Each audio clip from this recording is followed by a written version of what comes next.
Hello dear students, welcome in ASC starter. आज मैं आपको क्लास 9 का टर्म सेकंड का पेपर करवा रहा हूँ। ये केवीएस का पेपर हुआ था और एक बच्चा हिमांशु उसने मुझे दिया। ठीक है, तो ये आप सबकी हेल्प हो जाएगी। ठीक है, इससे आप आइडिया ले सकते हैं पेपर कैसा आपका भी आ सकता है। ठीक है, जो डीओई के बच्चे हैं, दिल्ली के बच्चे हैं, जिनका पेपर जो सीबीएसई की गाइडलाइंस के अकॉर्डिंग जिनके भी स्कूल में पेपर होगा ना 9th का, उन सबके लिए अवेलेबल रहेगी। दिल्ली के जितने भी स्टूडेंट्स हैं जो गवर्नमेंट स्कूल के लिए, उनके लिए तो ये अवेलेबल है ही। ठीक है, केवीएस का पेपर था, तो अब आप देख सकते हैं पेपर कैसे आया और कैसे कैसे इसके क्वेश्चन है। ठीक है, मैं एक एक क्वेश्चन करवा रहा हूँ और जिनकी प्रैक्टिस अच्छी से हो रखी है ना, तो वो खुद ट्राई करेंगे हाथों हाथ साथ साथ में। ठीक है, और इससे पता लग जाएगा उन्हें कितना अच्छे से आता है। ठीक है डियर स्टूडेंट्स, चलो देखिए पहला क्वेश्चन आपके सामने है कि यहाँ बोला गया है कि क्यू आर और आर एस बराबर है। ध्यान से देखो, क्यू आर ये देखो और आर एस ये बराबर है। ठीक है, और यहाँ बोला गया पी क्यू एस 30 है, पी क्यू एस ये 30 है। ठीक है, और पी एस क्यू ये 60 डिग्री है। कितना? 60 डिग्री। ठीक है, और ये कह रहा है Q R perpendicular R S पे, मतलब 90 डिग्री का बन रहा है। ये दोनों 90 के बना रहे हैं, लिखा भी हुआ है यहाँ पर। और ये कह रहा है कि आपको क्यू पी एस पता लगाना है, क्यू पी एस ये वाला एंगल की वैल्यू पता लगानी है।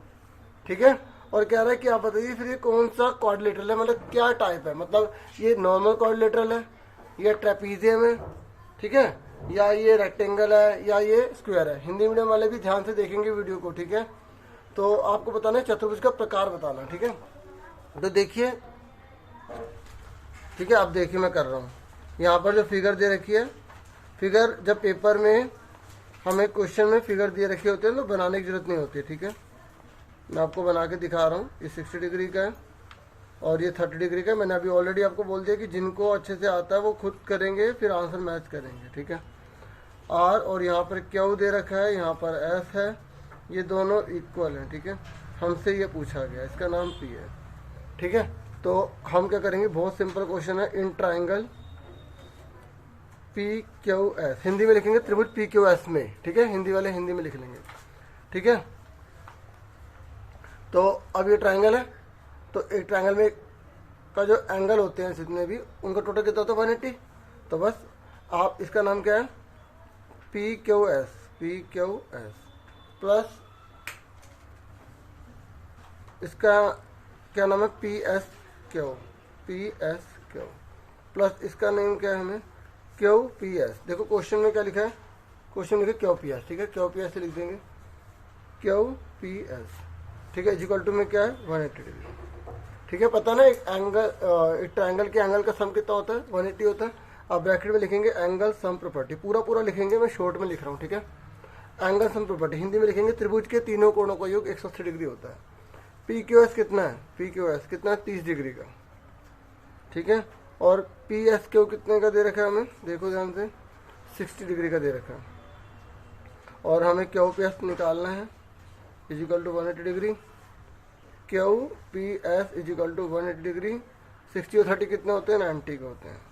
सबको पता था, मुझे पूरी उम्मीद है सबका आंसर ठीक होगा। ठीक है, नंबर अपने देते रहना, और जब इस तरीके से चल रहा होता है ना, तो यहाँ पर आप ऐसे बना देना। ठीक है, समझ में आ गई, ये आपका आंसर आ गया। अब इसने पूछा है कि ये कौन सा क्वाड्रिलेटरल है, क्या नाम है इसका, मतलब क्या बोलोगे। देखो इसमें 90 आ रहा है, इसमें 90 आ रहा है, बाकी इसको जोड़ो। देखो ये कितने कितने का है, ये दोनों साइड बराबर है, तो ये एंगल कितने कितने का होगा। एक ट्रायंगल टोटल 180 होता है, ये 90 तो बचे 90, आधा बांट लेंगे तो इनके 45। अब ये कितना आ रहा है, 105 आ रहा है, ये कितना आ रहा है 75 आ रहा है, ये 90 आ रहा है। तो देखो दो एंगल इक्वल है, बाकी कोई एंगल इक्वल ही नहीं है, चारों इक्वल ही नहीं है। ठीक है, तो हम ये लिख देंगे नॉर्मल क्वाड्रिलेटरल है। ठीक है, it is normal quadrilateral. Hindi वाले लिखेंगे ये एक सामान्य चतुर्भुज है। ठीक है, यह एक सामान्य चतुर्भुज है। ठीक है, मैं दो लैंग्वेज में नहीं लिख रहा, सिर्फ एक लैंग्वेज में लिख रहा हूँ, दूसरी लैंग्वेज में बोल रहा हूँ। ठीक है, अब आपको सुनना, कोऑपरेट करना होगा। सेकंड क्वेश्चन पर आ जाइए।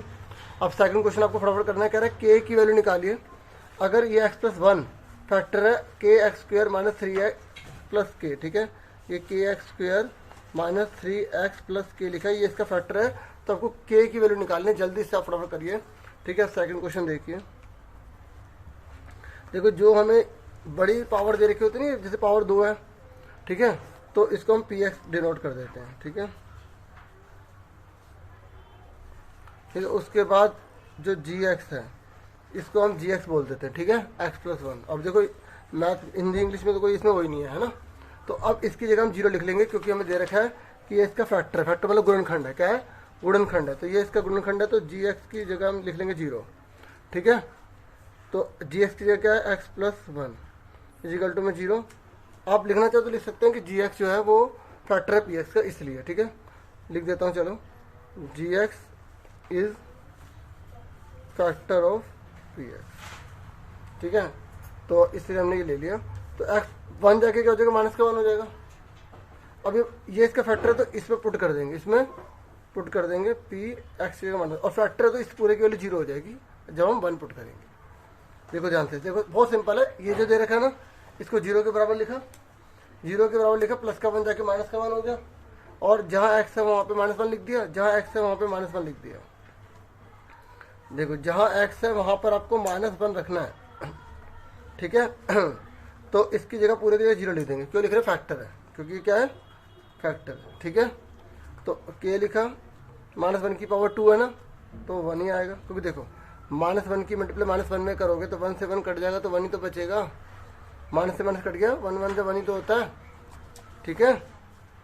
तो -1 कट गया, कितना आ गया, 3 आ गया, ठीक है, प्लस क्या आ गया, के, ठीक है, और यहाँ 0 है, और के बन जाए के प्लस 3 प्लस के, तो के और के कितने हो गए, 2k प्लस 3, ठीक है। उसके बाद देखो आगे क्या करोगे, अब प्लस का 3 जाके क्या हो जाएगा, वेरी गुड, माइनस का 3 हो जाएगा, शाबाश, ठीक है। और मैं यही चाहता हूँ कि आप साथ के साथ बताते हैं, ठीक है, जिनका ठीक है ना, वेरी गुड। और देखो जब ये इक्वल इक्वल चल रहा हो तो मैंने आपको बताया कि आप इस तरीके से लगा लेना, और लिख लेना, दोनों में से एक लिखना होता है हिंदी में, या दोनों में से एक करना, यही लिखो या यही लिखो, ठीक है, ये आंसर आ गया लास्ट में।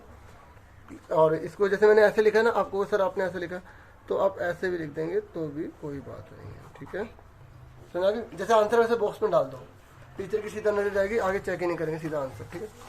उसके बाद देखो नेक्स्ट क्वेश्चन और वाला है, क्वेश्चन नंबर 2 का, ये कह रहा है ये सोल्व करिए, एक्स, ये आपका सेकंड चैप्टर है ना, उसी से लिया गया है, ठीक है। देखो ये क्वेश्चन है, यहाँ पर देख सकते हो आप, ये रहा, ठीक है, और मैं भी कर रहा हूँ, आप भी करिए और अपना आंसर से मैच कीजिए।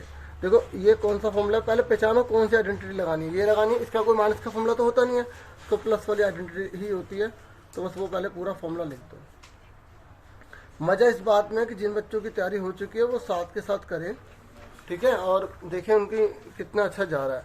ये जिनको नहीं आता अभी सीख लो, ठीक है। ये दे रखा है, ए कितना है एक्स, बी कितना है 2y, सी कितना है -6z। देखो हम माइनस इसलिए ले रहे हैं क्योंकि इसका माइनस का फॉर्मूला नहीं होता, तो जब इसका माइनस का फॉर्मूला नहीं होता तो यहाँ पर जो भी उसके साथ होगा साइन प्लस या माइनस वो लेना पड़ेगा, प्लस आगे लगाओ ना लगाओ मर्जी होती है, ठीक है। मैंने और भी प्रैक्टिस पेपर बहुत सारे बना रखे सब्जेक्ट के, वो देख लेना। ए कितना दे रखा है एक्स का स्क्वायर, बी कितना दे रखा है 2y, मतलब बहुत सिंपल है। देखो पहले वाले पे स्क्वायर लगाया, फिर दूसरे वाले पे, फिर तीसरे वाले पे, ऐसे करना है, पहले वाले पे, दूसरे वाले पे, फिर तीसरे वाले पे, तीसरा वाला कौन है, ये रहा, ठीक है। इस फॉर्मूले में पुट करना, देखो ए बी सी पता लग गया, पुट कर दो, ठीक है। अब देखो प्लस 2 लिख के पहले दोनों लिख दो इकट्ठे, ठीक है, फिर उसके बाद 2 लिख के ये दोनों इकट्ठे लिख दो, ठीक है। उसके बाद 2 लिख के ये दोनों इकट्ठे लिख दो, ठीक है। उसके बाद अब देखो एक्स का स्क्वायर है ना, तो एक्स का स्क्वायर ही आ जाएगा, 2y का स्क्वायर है, 2y का स्क्वायर क्या होता है, देखिए 2y की 2y में मल्टीप्लाई करोगे 2 2 जा 4, y क्या हो गया, y का स्क्वायर हो गया, है ना, तो क्या आ गया 4y का स्क्वायर आ गया। उसके बाद देखो -6z की -6z में मल्टीप्लाई करो, क्या आएगा, माइनस माइनस कट गया, 6 6 36, z का स्क्वायर हो गया, तो क्या आ गया 36 z का स्क्वायर। उसके बाद प्लस लिखा, 2 2 जा 4 xy, यहाँ देखो 2 2 जा 4, 4 सी कितना 24, और ये प्लस माइनस माइनस का 24 yz, ठीक है। अगर स्पीड ज़्यादा लगे ना तो आप स्पीड धीरे करके देख लेना, ठीक है, और धीरे लगे तो तेज कर लेना। और देखो प्लस माइनस माइनस होता है, और 6 2 12 xz, ठीक है, ये हमारा आंसर आ गया, समझ आ गई। ये दूसरे पेज पे लिख दिया, इसलिए आप इसे नोट कर लेना सही से, नहीं तो जब मैं हटाऊंगा तो फिर हट जाएगा। समझ में आ गई आपको, अच्छे से क्लियर हो गया। अब उसके बाद देखिए थर्ड क्वेश्चन कौन सा। थर्ड क्वेश्चन पर आ जाइए। थर्ड में कह रहा है कि आपको 45 जो है ना बच्चों का यहाँ पे डाटा दे रखा है, उनका वेट दे रखा है, ठीक है। 45 स्टूडेंट्स हैं, ये देखिए, जिनका वजन 30 से 40 के बीच में, वो 6 हैं, 40 से 50 में 20 हैं, इस तरीके से दे रखा है और टोटल करके भी लिखा हुआ है। तो कह रहे एक बच्चा चूज़ किया जाता है, तो आप प्रोबेबिलिटी निकालिए, मतलब हिंदी में प्रायिकता ज्ञात कीजिए कि जिस बच्चे को आप चुनेंगे ना उसका वजन 50 किलो से कम होगा। 50 किलो से कम यानी कि दोनों, तो टोटल कितना आएगा 26, बटे में कितना आएगा 45, आंसर आ गया। बस लिखने का तरीका देख लीजिए कैसे लिखेंगे। ये मैं हिंदी में लिख दूंगा, टोटल नंबर ऑफ स्टूडेंट्स, ठीक है। अगर कोई राइटिंग समझ नहीं आएगी तो मैं बोल रहा हूँ, सुन लेना। टोटल नंबर ऑफ स्टूडेंट्स कितने हैं 45। कुल विद्यार्थियों की संख्या कितनी है, कुल विद्यार्थियों की संख्या, ठीक है 45 है, लिख दिया यहाँ पर। उसके बाद हमें किसकी प्रायिकता निकालनी है। इसने बोला है क्वेश्चन में, देखिए क्वेश्चन में बोला है कि एक बच्चा सिलेक्ट किया जाएगा, उसका वजन 50 किलो से कम होगा, ठीक है। तो 50 किलोग्राम से, पहले हिंदी में लिख रहा हूँ, से कम, हिंदी में वजन या भार, ठीक है, जो क्वेश्चन में लिखा होगा, भार वाले विद्यार्थियों की संख्या, विद्यार्थियों की संख्या, ठीक है। तो नंबर ऑफ स्टूडेंट्स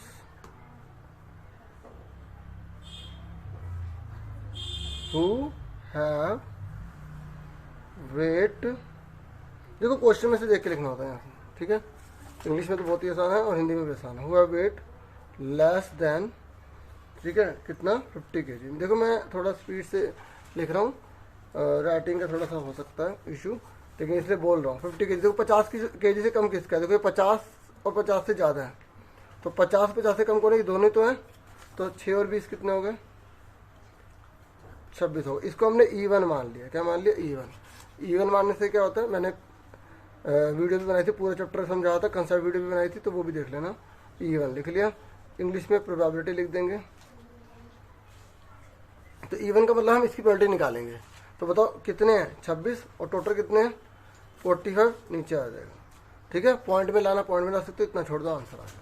समझ में आ गई, क्लियर हो गया, समझ में आ गया सबको। अब उसके बाद नेक्स्ट क्वेश्चन देखिए, हमारा है फोर्थ, ठीक है। फोर्थ देखिए, फोर्थ में कह रहा है कि 10 आपको कोनिकल जो है ना बर्थडे कैप्स है, हर किसी की रेडियस 6 है और हाइट 8 है। तो ये कह रहा है कि आपको गत्ता चाहिए, बताइए 10 टोपियों के लिए कितना गत्ता चाहिए। पाई की वैल्यू 3.14 है, 3.14 है। तो देखिए इसने बोला कोनिकल कैप है, मतलब शंकु है, और शंकु की हमें त्रिज्या कितनी दे रखी है, हमें त्रिज्या दे रखी है, मतलब त्रिज्या मतलब रेडियस, रेडियस कितनी दे रखी है हमें डियर स्टूडेंट्स 6 दे रखी है, ठीक है। हमें हाइट कितनी दे रखी है 8 दे रखी है, ठीक है। तो देखो ये आर होती है और ये हाइट होती है, और जब हमें गत्ते का एरिया निकालना तो हमें एल निकालना पड़ेगा। तो एल सबसे पहले क्या निकालना पड़ेगा, एल। तो एल का फॉर्मूला क्या होता है, एल का फॉर्मूला होता है R² + S² रूट में, ठीक है। 2 नंबर का क्वेश्चन है तो 2 के हिसाब से कर रहे हैं, ठीक है। अगर 3 का होता तो हम थोड़ा एक्सप्लेन करते थे, ठीक है। इतना सफिशिएंट आपने फिगर बना दी, ठीक है। इसमें टीचर समझेगा R कौन है और L कौन है, H कौन है 8 है, ठीक है। और कितना आ गया 6 टीचर कितना, तो 36, 8 8 64 और 100 आपका आ गया। 100 का रूट कितना होता है 10 होता है, ठीक है। और देखो सेंटीमीटर में तो सेंटीमीटर में, और जब इक्वल लगा होता है तो मैं आपको बताता हूँ इस तरीके से आपको बनाना। अगर मैंने कहीं नहीं बनाया तो आपको जरूर बनाना है, ठीक है। समझ में आ गया, एल निकल गया। सबसे पहले एक कैप का एरिया निकालेंगे, फिर 10 का निकालेंगे, इस तरीके गत्ते का एरिया निकल जाएगा। समझ में आ गई, आ रहा है समझ में, ठीक है। देखो इस तरीके से आपका पेपर ही आएगा, ठीक है। क्वेश्चन ये सेम नहीं होंगे, अलग आएंगे, ठीक है। मतलब आपको आइडिया लग सकता है कि पेपर कैसा आ सकता है, ठीक है। तैयारी आपको पूरी करनी है, ठीक है। एरिया ऑफ 1 कैप, तो एक कैप का एरिया कितना आएगा बताओ, क्या फॉर्मूला लगाओगे, πRL, हाँ या ना, πRL लगाओगे, ठीक है। देखो एरिया ऑफ 1 कैप लिखा है, आप ऐसे लिख दो एरिया ऑफ 1 कोनिकल कैप या 1 कोनिकल बर्थडे कैप। हिंदी में क्या लिखोगे, एक शंक्वाकार टोपी का क्षेत्रफल, ठीक है। तो पाई कितना 22/7 नहीं लेंगे, क्यों? क्योंकि क्वेश्चन में दे रखा है कि हमें 3.14 लेना है, 3.14 लेना है। और आर कितना दे रखा है हमें? आर हमें दे रखा है 6, एल दे रखा है 10। तो इन सबकी मल्टीप्लाई कर दो, 6 4 24, 6 3 18, ठीक है। और देखो ये पॉइंट 2 के बाद लगा हुआ है, और फिर 10 से मल्टीप्लाई करें तो पॉइंट इधर खिसक जाएगा। तो 1 इस तरीके से हमारा यहाँ पर आ जाएगा पॉइंट ये।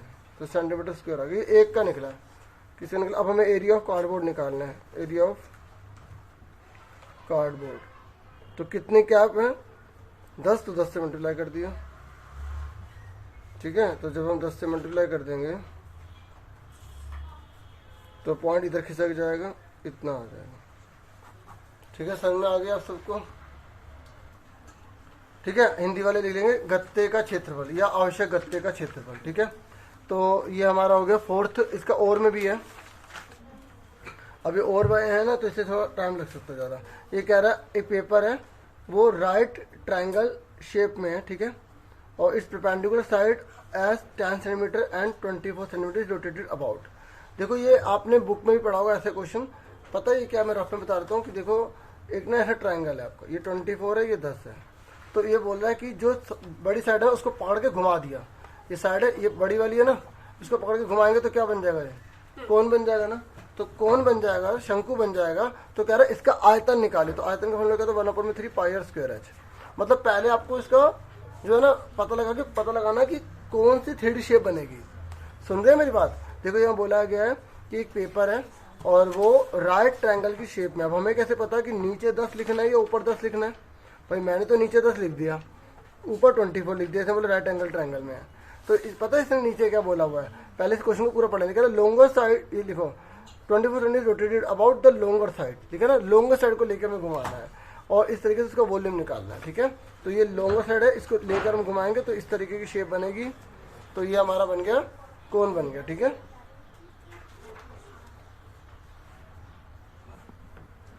तो आर कितना आ गया इसका? 10 सेंटीमीटर। अच्छा एक बात और सुनो, अगर यहाँ पे लिखा होता है लॉन्गेस्ट साइड से रोटेट किया, सबसे लॉन्गेस्ट, तो आप ये कोन जो बनेगा ना, उस जो हाइपोटेन्यूज उसको लेकर घुमाया गया, तो फिर अलग इसकी शेप बनती है, ठीक है। लॉन्गर बोला तो हम ये मान के चलेंगे कि इन दोनों में से बड़ी है वो 24, ठीक है। तो आर कितना? 10, हाइट कितनी दे रखी है? 24 सेंटीमीटर दे रखी है, ठीक है। अब उसके बाद क्या निकालना है हमें? इसका वॉल्यूम निकालना है, ठीक है। तो वॉल्यूम ऑफ द सॉलिड लिख देंगे, ठीक है। वॉल्यूम ऑफ द सॉलिड, ठीक है। तो ठोस का आयतन, तो आपको मैंने बता दिया ठोस का आयतन क्या है। जो बच्चे साथ कर रहे हैं वो फटाफट कर रहे हैं, ठीक है। तो ठोस का आयतन क्या है? 1/3 पाई आर स्क्वायर एच, ठीक है। तो 1/3 पाई की वैल्यू कितनी है? कितनी बोली है इसने? पाई की वैल्यू 3.14 बोली है इसने, ठीक है। और आर कितना दे रखा है हमें? आर दे रखा है 10, दो बार लिख लेंगे। एच कितना दे रखा है हमें? 24, ठीक है। अब देखो ये कितना कट जाएगा 3 से, 3 × 24 और हमारा 3.14 मल्टीप्लाई 10 मल्टीप्लाई 10 मल्टीप्लाई 8, ठीक है। सुन रहे हैं आप सब? ठीक है। तो उसके बाद आपको क्या करना है? इन सबकी मल्टीप्लाई कर देना, आपका आंसर आएगा। देखो ये पॉइंट है ना, आप पॉइंट हटा के 100 कर दोगे, 2 0 काट दो। जैसे मैंने उसमें काटा नहीं था, मैंने सिर्फ मल्टीप्लाई करी थी, तो इसलिए मैंने इसमें अलग तरीके से करके दिखा रहा हूँ, ठीक है। नीचे पॉइंट हटा 1, 2 जने 2 0 आ गई, दोनों कट गई। और अब 8 और 3 से 14 बजे से मल्टीप्लाई कर दो। 8 से 32 का 2 पर 3 कैरी, 8 1 8 9 10 11, ठीक है। 8 से 24 और 1 25, ठीक है। अब आंसर टैली कर लेना, ठीक है। सेंटीमीटर कितना आ गया? क्यूब आ गया। समझ में आ गया आपको? ठीक है। उसके बाद नेक्स्ट है आपका, अब देखिए फिफ्थ है। फिफ्थ क्वेश्चन में यहाँ पर आपसे बोला गया कि एक डाई है, उसे 1000 बार फेंका गया है, ठीक है। और ये कह रहा है प्रोबेबिलिटी निकालने की प्राइम नंबर आएगा। अब आपको पता होगा प्राइम नंबर कौन से होते हैं, तभी आप इसे कर पाएंगे। तो टोटल नंबर ऑफ टाइम्स कितनी बार टॉस किया गया है? 1000 टाइम्स किया गया है, ठीक है। तो और कौन कौन से प्राइम नंबर है? अब देखिए प्राइम नंबर कौन सा है? 2 होता है प्राइम नंबर, 3 होता है और 5 होता है। तो इन तीनों को ऐड करके अपॉन में हम 1000 लिख देंगे, ठीक है। समझ में आ गई? तो क्वेश्चन नंबर 5 है, अ अगर आपको जैसे समझ नहीं आ रहा कैसे लाइन बनानी है तो आप ऐसे सिंपल लिख लो, a dice is thrown, a dice is thrown equal to 1000 times. ठीक है, समझ में आ गई। उसके बाद प्राइम नंबर कितने हैं, प्राइम नंबर इन डाई कितना है, एक डाई में कितने का प्राइम नंबर आया, देखो ये रहा, ये रहा और ये रहा। तो कौन कौन सा है, 2 में है, 3 में और 5 में, तो इनको जोड़ो 150 150 आप देख सकते हैं ये रहा, और 170 जल्दी से जोड़ो कितना आ रहा है। ठीक है, इसको हमने ई मान लिया, इवन मान लिया। ठीक है, प्रोबेबिलिटी देखो, अगर आप इवन नहीं मानेंगे तो यहाँ पर प्राइम नंबर लिख देंगे। ठीक है, क्या लिख देंगे, प्राइम नंबर।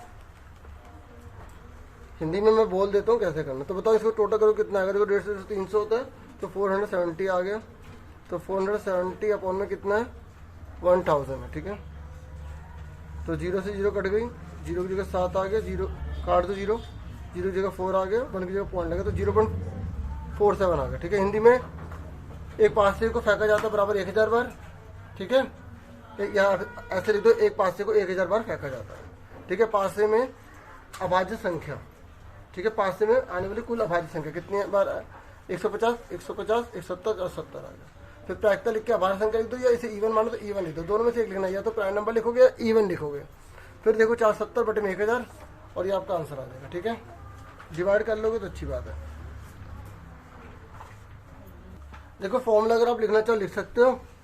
ठीक है, अगर नहीं लिखोगे तब भी कोई बात नहीं है, फुल मार्क्स मिलेंगे, 2 मार्क्स का ही है। ठीक है, फॉर्मूला नेसेसरी नहीं है, हमने जब पूरा डिटेल लिख दी तो कोई दिक्कत नहीं।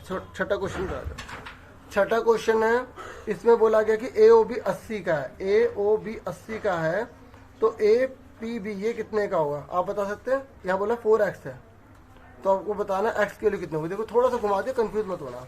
ये सर्कल दे रखा है, ये सेंटर है और ये सर्कमफ्रेंस है, ये सर्कमफ्रेंस है, सेंटर है, O है, ये A है, ये B है, ये P है।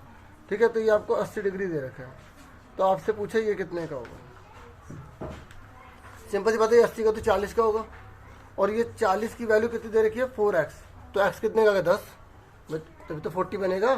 चलो मैं करके दिखाता हूँ। देखो मैं थोड़ा सा बता देता हूँ। देखो ये सर्कल होता है, ये सेंटर होता है, ठीक है, ये सर्कमफ्रेंस होती है। अगर ये 100 का है तो ये 50 का होता है। ये सेंटर पे बनने वाला एंगल हमेशा सर्कमफ्रेंस पे बनने वाले एंगल का डबल होता है। ये होता है केंद्र, ये होता है परिधि। केंद्र पे बनने वाला कोण परिधि पे बनने वाले कोण का दुगना होता है। क्या होता है, डबल होता है। ये हमेशा बड़ा होगा, हमेशा छोटा होगा। ठीक है, तो जानबूझ के थोड़ा सा कंफ्यूज करने के लिए आपको दे दिया। बस आपको क्या करना है, सिंपल लिख देना है AOB बराबर डबल होगा, ये रहा एंगल डबल होगा APB का। तो यहाँ पर आपको पूरे जो आपकी थ्योरम है ना, चैप्टर नंबर आपका 10 है, तो 10.8 थ्योरम की पूरी लाइन लिख देना। ठीक है, केंद्र मैं बोल भी देता हूँ, केंद्र पे बनने वाला कोण परिधि पे बनने वाले कोण का दुगना होता है। यहाँ पर लिखना है, केंद्र पे बनने वाला कोण परिधि पर बनने वाले कोण का दुगना होता है। अब इंग्लिश में angle subtended on a centre of a circle is doubled angle subtended on a circumference of a circle. Angle subtended on a centre of a circle is doubled angle subtended on a circumference of a circle. हो सकता है speed बहुत तेज लगी हो, आप वहीं से देख लेना, बुक में लिखा होगा। ठीक है, अब AOB कितना है आपका 80 डिग्री दे रखा है। स्टेटमेंट लिखनी बहुत जरूरी है। AOB कितना 80 और APB कितना है, APB कितना है बताओ, APB कितना है 4x। ठीक है, अगर आपको कंसेप्ट पता है तो आप आराम से कर सकते हैं। ठीक है, 4 2 8 हो गया, यहाँ पे इस तरीके का साइन लगा दो, 8 मल्टीप्लाई वाला डिवाइड हो जाएगा, तो x कितने का आ गया 10 आ गया। ठीक है, समझ में आ गई, x ही निकालना था। ठीक है, समझ में आ गया। अब उसके बाद देखो ये हमारा सेक्शन A पार्ट पूरा हो गया। फिर उसके बाद मैं इसको नेक्स्ट वीडियो में लेकर आऊँगा सेकंड पार्ट। ठीक है, और आज के लिए इतना बहुत है। ठीक है, और ये क्वेश्चन देख सकते हैं आप, ये आप ट्राई कर सकते हैं। ठीक है, बाकी सस्पेंस रखेंगे, नहीं तो फिर सस्पेंस हट गया तो फिर मज़ा नहीं आएगा। ठीक है, thank you for watching and listening carefully. अपना पूरा ध्यान रखिए। Take care of all dear students. Video को लाइक, चैनल को सब्सक्राइब जरूर करें।